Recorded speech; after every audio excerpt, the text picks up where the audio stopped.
Meskipun Majapahit dikenal akan armada maritimnya, artileri Chetbang adalah tulang punggung militer teritorial yang krusial.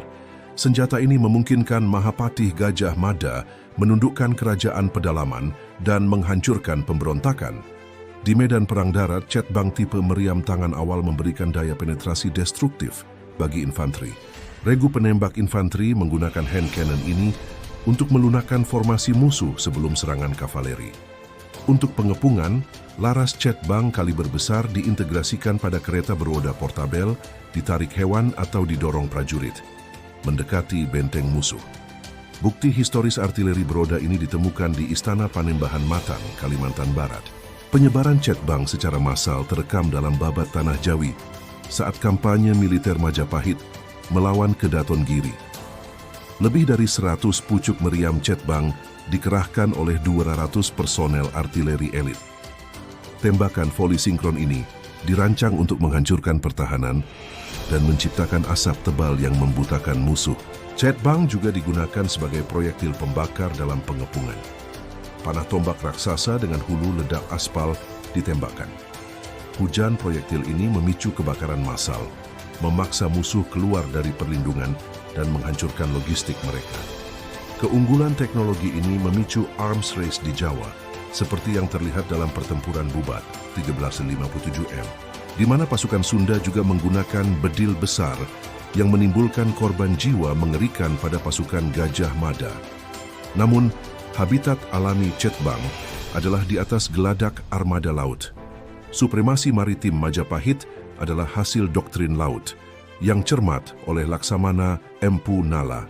Berpusat di Teluk Pelabuhan Ujung Galuh, Empu Nala merekayasa Jung Jawa, kapal induk berlapis kayu jati tebal, yang mampu membawa ratusan batalion infanteri laut dan deretan artileri Chetbang.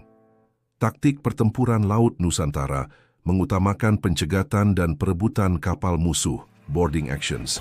Chetbang putar belakang kaliber kecil dipasang pada lubang sisi perahu atau tiang layar, sangat mematikan. Dengan pelor bebas, swivel guns, dan tuas kemudi, meriam ini dapat merespons serangan musuh dengan cepat. Saat musuh mencoba merapat dan menyerbu, Chetbang memuntahkan proyektil hambur, seperti kelereng baja, paku, dan pecahan tembikar. Hujan peluru ini menyapu bersih, merontokkan zirah, dan mengubah personel musuh menjadi tumpukan daging cincang sebelum pertarungan jarak dekat dimulai. Untuk mengamankan jalur ekonomi rempah-rempah, Laksamana Empu Nala menginstitusionalisasikan strategi pertahanan laut. Dengan 5 gugus tugas, 5 task forces, setiap gugus memiliki wilayah operasi dan fungsi spesifik. Mulai dari menjaga Sumatera dan Samudra Hindia, melindungi Laut Kidul, mengamankan Selat Makassar dan Kepulauan Rempah, hingga menghadapi ancaman di Selat Malaka dan Laut Cina Selatan. Gugus kelima adalah pusat komando di Laut Jawa, melindungi ibu kota dan jalur pangan. Sistematisasi ini menciptakan gunboat diplomasi yang menakutkan, memastikan kerajaan tetangga dan pedagang asing tunduk pada supremasi maritim Majapahit. Kehadiran Chetbang memiliki signifikansi geopolitik yang besar. Kemampuan Majapahit merekayasa, memproduksi dan mengoperasikan artileri ini menempatkannya di puncak hegemoni militer Asia Tenggara. Chetbang adalah fasilitator intrinsik Sumpah Palapa Gajah Mada.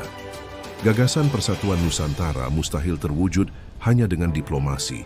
Chetbang menjadi instrumen deterensi yang memaksa kerajaan-kerajaan vasal tunduk. Ancaman armada meriam raksasa ini menghancurkan semangat perlawanan musuh. Bahkan sebelum pertempuran fisik dimulai, dampak psikologis Chetbang sangat ekstrem. Dentuman, kilatan, asap, dan bau mesiu menciptakan kepanikan dan histeria massal pada pasukan musuh yang belum terbiasa.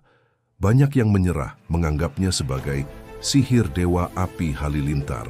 Ini secara drastis mengurangi korban di pihak Majapahit karena musuh seringkali kabur tanpa perlawanan.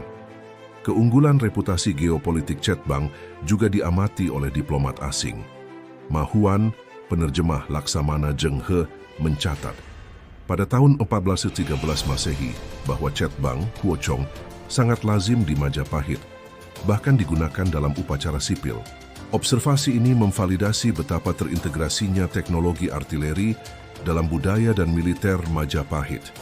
Bahkan ketika kekuatan barat seperti Portugis mulai berekspansi, Cetbang terbukti menjadi penghalang yang tangguh.